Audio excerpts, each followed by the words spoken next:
बिस्मिल्लाहिर्रहमानिर्रहीम अस्सलाम वालेकुम गाइस। तो क्या हाल चाल है? तबीयत से ठीक है? अल्हम्दुलिल्लाह थोड़े दोनों असे भी ठीक है।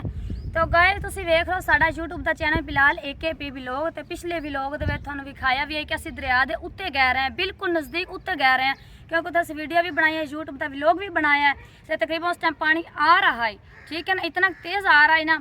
तो लेकिन हुण असीं जा रहे हैं उस बंद ते या उस दरिया के नज़दीक जा रहे हैं। 2 किलोमीटर उस तो पिछा जाना है। अगर दरिया के उत्ते गए रहे हैं, हम दरिया तो 2 किलोमीटर पिछा जाना है, क्योंकि पानी आ गया है, बड़ा ज़्यादा पानी आ गया। अगर दरिया ते जावन दा रस्ता कोई नहीं, इतना पानी बह रहा है ना कि तुहानूं मैं की दस्सां, बड़ा ज़्यादा पानी वहदा पिया है। तो वीडियो तुसीं पूरा वेखना, लाइक फॉलो शेयर सबसक्राइब तुसीं लाजमी करना, अच्छे अच्छे कमेंट करने, ठीक है। तो वीडियो नाल रहना है, आगे जाके तुहानूं विखास है कि पानी कितना का आ गया, ठीक है। Thank you so much. चलो बिलाल साहब, अस्सलाम वालेकुम गाइस। तो असीं आ गए हैं बांध ते, तकरीबन इस तरह असीं गुजर के गए से जिथे पानी जा रहा है ना, इतो असीं गुजर के गए से तकरीबन दरिया ते, ठीक है। 2 किलोमीटर अगर गए से, इस तो अगर 2 किलोमीटर तक गए से, हुण तकरीबन देखो 2 किलोमीटर पिछा पानी आ गया।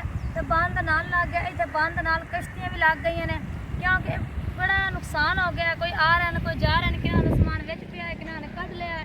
देख सकते हो बांध ने कितना कराश है, कितना बेचारे समान समून लैके आ गए ने। तो असी भी आए हैं, तकरीबन सानू हो गए 15-20 मिनट आए नूं।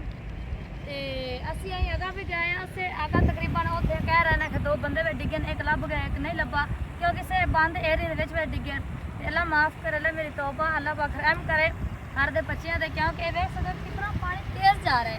जी पक्की है ना, पक्की भी उड़ उड़ के इस साइड से जा रही, क्योंकि उड़ उड़ के टुटी जाती। तो मैं थोड़ा जी अगा होकर देख सकती हूँ, आ जाओ जी थोड़ा अगा होकर थोड़ा जी विखा दी कैमरा। क्योंकि मैं इन्नी परेशान हाँ, यकीन चाहती इन्नी परेशान है कि अल्लाह मेरी तौबा, पता नहीं अल्लाह ने केड़ी रंज की समझी है, या दुनिया ने केड़ा गुनाह कर दिता है जेड़ा इन्नी मुसीबत दुनिया ते आ गई बेचारे। तो वीडियो पूरा करना ज़्यादा तो